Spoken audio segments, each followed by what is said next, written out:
Well, we knew the third one was coming, and I read the script. The last few pages were withheld from, I think, most everyone who read the script, so we came into it not knowing the exact ending of the film. And I started working last September on what was to be the prologue that was released in IMAX in December. It must have been somewhere during Inception. I mean, it's just, this has been an 8-year constant relationship with Chris in a funny way. So what are we doing next, Chris? Sort of thing. And of course, my questions to myself were, how are we going to go and beat what we did last time? We wanted it to be part of the same world as the last two films, but the mood of each film has changed a bit. So the grittiness and the kind of real world feeling of it, but it needed to feel like it's of a piece of the last two films. So it is a continuation in that sense. When I read the script, I was sort of imagining certain things, which I'm not going to go into because I would give the story away. But I said to Chris, hey, wouldn't it be cool if we had this chant, And he sent me over a couple of words in a language. It's an existing language, but nobody seems to have worked out what it is. So, deshi basara means rise up. And, because I couldn't use 100,000 of my closest friends, it first started off with 11 of my closest friends pretty much in this room, double tracking forever and mangling it and making it sound like it was, a found tape or something. Chris is very into every single aspect of the film, and he's the grand orchestrator of where sound effects play and where music plays and where there's silence. So we're working with him, contributing ideas and so on, but he's got the blueprint in his brain. He's constantly getting sounds from me, judging them, commenting upon them, giving me notes, and doing the same thing with music. One of the things you need to realize on these Dark Knight movies and Inception as well, we work in a very different way than other people, where Richard and I work really closely together. There's another component in there, there's another person in there, Mel Wesson, who came up with those original bat flap sounds, so Richard, Mel, and I were forever crossing the lines of, what sound effects and what is music. I love working with Hans because he approaches music in a similar way to the way I approach sound effects, in that everything is music to him. All sound is music. Everybody's mission on this movie has been to immerse the audience. The music is written on purpose in a way that all it does is it doesn't tell you what to feel. It just tells you, it just opens the door for you to come and enter into this world. That's all I'm trying to do is come on in, be part of our world. I read the description of the bat in the script and then saw some early renderings of it and drawings of it. So I started to think about how it might sound and started with helicopters. And then Ken Johnson had the great idea of using a weed whacker and taking the end off and putting different things on the end to spin them, and then process those sounds. And that became a big element of the bat. And then the bat's composed of several different categories or food groups or types of sounds. We basically boiled it down to roughly 5 groups of different kinds of sounds. Each group is composed of lots of individual sounds that are merged together, but here's the basic 5 food groups.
analog is, there's something fabulous about it. So what I did is I dragged out all the best modules I had on my 40-year-old modular and had a chap in Berlin build basically digital controllers for this thing, and that thing that is sitting over there is what became the sound. You know, there is something when you plug in, you know, all those Moog oscillators. Something really cool happens.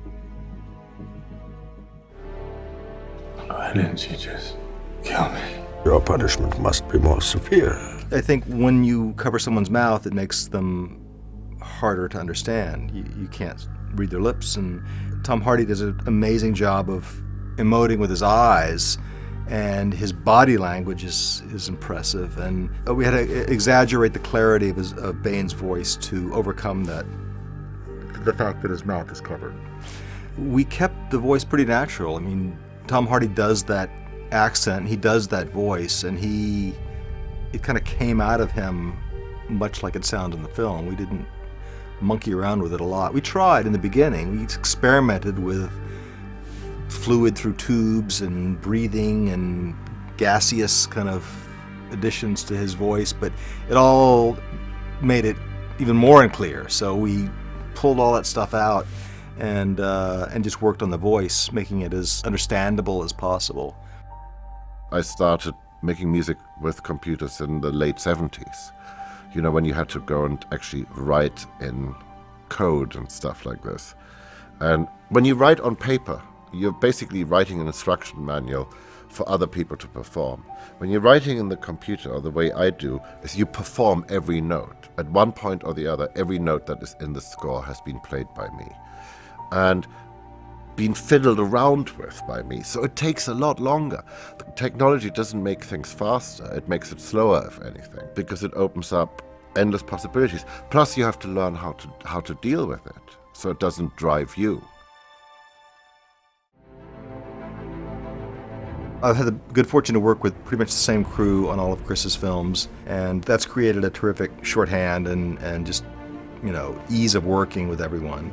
Everyone contributes a lot, so it really is a group effort. The word fun is too trivial to use, but it's such a great experience, you know, this journey, 8 years of our life. So you don't want it to end, you know. And when I was a kid growing up in Germany, I had this dream of becoming a film composer, but you can't ever say that, you know. You're like in nowhere Germany, and if you say the word Hollywood, all the other kids are either going to beat you up or laugh at you, right? But in this dream, there was this unmade movie, and I didn't know what the movie was. And halfway through this one, I suddenly realized I was working on the movie that I always hoped I was working on. And I was working with the team and with the director and the sound crew that I imagined was the best you could possibly ever have in life. You know, and I actually said to Chris, so now the problem is, what do I have to look forward to?